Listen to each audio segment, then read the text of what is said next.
दोस्तों, जब घर में एक अर्थी उठती है तो पूरे घर में मातम पसर जाता है। लेकिन सोच कर देखिए दोस्त, जिस घर में एक नहीं, दो नहीं, बल्कि सात सात लाशें एक साथ उठें, उस घर की स्थिति कितनी भयावह होगी, इसका अंदाजा लगाना मुश्किल है। रात के करीबन 3:30 बजे का समय हो रहा था। इंदौर शहर पूरी गहरी नींद में सो रहा था। सड़कों पर सन्नाटा पूरी तरह से पसरा था। लोग अपने घर में सुरक्षित होने का भरोसे पर आराम से नींद ले रहे थे। लेकिन बंगाली चौराहे के पास बजेसरी कॉलोनी में एक घर में मौत धीरे धीरे प्रवेश कर रही थी। एक इलेक्ट्रिक कार चार्ज हो रही थी। कोई नहीं जानता था कि वह चार्जिंग कुछ ही मिनटों में पूरे परिवार की रात को आखिरी रात में बदल देगी। अचानक एक चिंगारी उठती है और धुआं होता है। फिर आग देखते ही देखते कार में पूरी आग फैल जाती है और अपना रास्ता बना लेती है। नींद में सो रहे लोगों को शायद अंदाजा भी नहीं था कि बाहर लपटें दीवारों की तरफ अग्रसर हो रही हैं। घर के अंदर लगे डिजिटल लॉक से दरवाजे बंद थे। दरवाजे खुल नहीं रहे थे। जिंदगियां दरवाजे के ठीक दूसरी तरफ ही हमेशा के लिए रह जाती हैं। कुछ ही मिनटों में गैस सिलेंडर आग की चपेट में आ जाते हैं। एक धमाका, फिर दूसरा धमाका, इसी तरह तीसरा धमाका, पूरी कॉलोनी दहल उठती है। 3 मंजिल मकान आग के समंदर में पूरा आग बबूला हो चुका था। अंदर एक परिवार, रबर कारोबारी मनोज पुलगिनिया, उसकी गर्भवती बहू सिमरन, उसकी आखिरी जिंदगी थी। पूरा परिवार उस आग की चपेट में आ जाते हैं। बिहार के किशनगंज से कुछ रिश्तेदार उनके घर भी आए थे, जो उनको खुशियां बांटने के लिए कुछ पल समय निकाले थे। लेकिन किसी को पता नहीं था कि यह मुलाकात उनकी आखिरी और अंतिम मुलाकात बन जाएगी। लोग बाहर खड़े चीख रहे थे, चिल्ला रहे थे, दरवाजा तोड़ने की कोशिश कर रहे थे। कोई भगवान से पुकार लगा रहा था, लेकिन आग ने किसी की एक भी नहीं सुनी।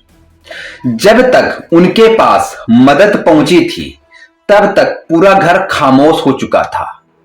सुबह तक उस घर में धुआं और राख ही बची थी। उन राखों में 7 जिंदगियां हमेशा के लिए दफन हो गई थी। पूरा इंदौर शमशान घाट में बदल गया था। एक छोटे बच्चे का शव बॉक्स में भरकर लाया गया था, जिसे देख करके हर पत्थर दिल की आंख नम हो गई थी। यह एक ऐसा हादसा था जिस पर एक सवाल उठता है, क्या आधुनिक सुविधाएं हमारी सुरक्षा से ज्यादा बड़ी हो रही हैं? आज की कहानी दोस्तों बहुत ही दर्दमय होने वाली है। नमस्कार दोस्तों, मेरा नाम पंकज है। आपसे एक छोटी सी रिक्वेस्ट है, प्लीज चैनल को सब्सक्राइब कर बेल आइकन को प्रेस जरूर करिएगा। दोस्तों, ये इंदौर की सबसे बड़ी आज की दुखद घटना निकल के आ रही है। प्लीज कहानी के बारे में जरूर बताइएगा कि व्यक्ति को किस तरह की सेफ्टी बरतनी चाहिए आज के समय में। चलिए दोस्त, कहानी को शुरू करते हैं। उत्तर प्रदेश का एक जिला लगता है मध्य प्रदेश। मध्य प्रदेश की सबसे क्लीनेस्ट सिटी इंदौर कही जाती है।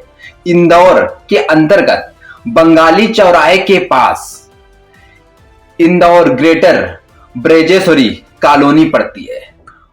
उस कॉलोनी में कारोबारी मनोज पुगलिया का पूरा परिवार रहता है। मंगलवार का वो दिन था। वो पुगलिया परिवार में खुशियों का सबसे बड़ा दिन था।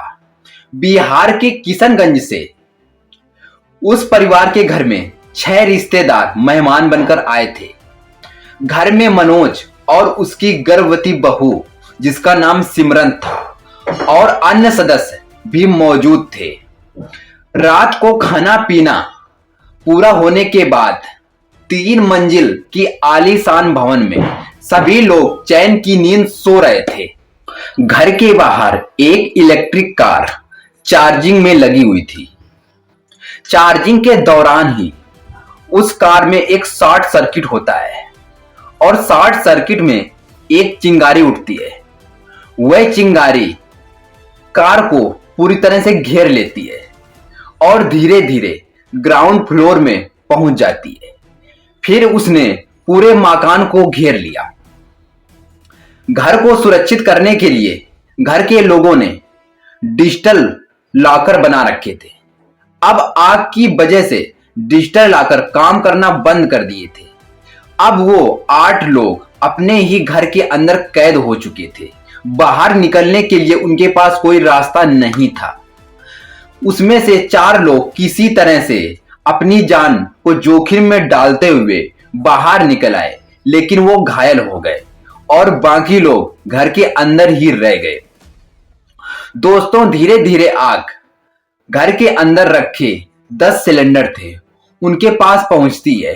धीरे धीरे एक के बाद एक करके ब्लास्ट होते हैं, जिससे बहुत बड़ा एक आग का गोला बन जाता है और घर के अंदर ही कुछ केमिकल पदार्थ रखे थे जो आग की चपेट में आने पर वो घी का काम करने लगता है।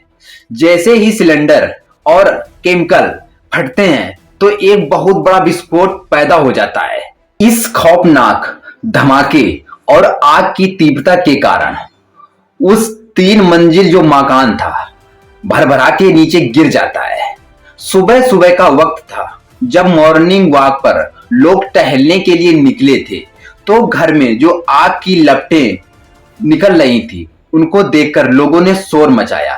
आसपास के लोग इकट्ठा हो जाते हैं और आग इतनी तेज थी कि उस पर नियंत्रण करना लगभग नामुमकिन सा हो गया था। तब स्थानीय लोगों ने फायर ब्रिगेड और पुलिस को सूचना देते हैं। 1 घंटे बाद फायर ब्रिगेड पहुंचती है। तब रेस्क्यू ऑपरेशन शुरू होता है।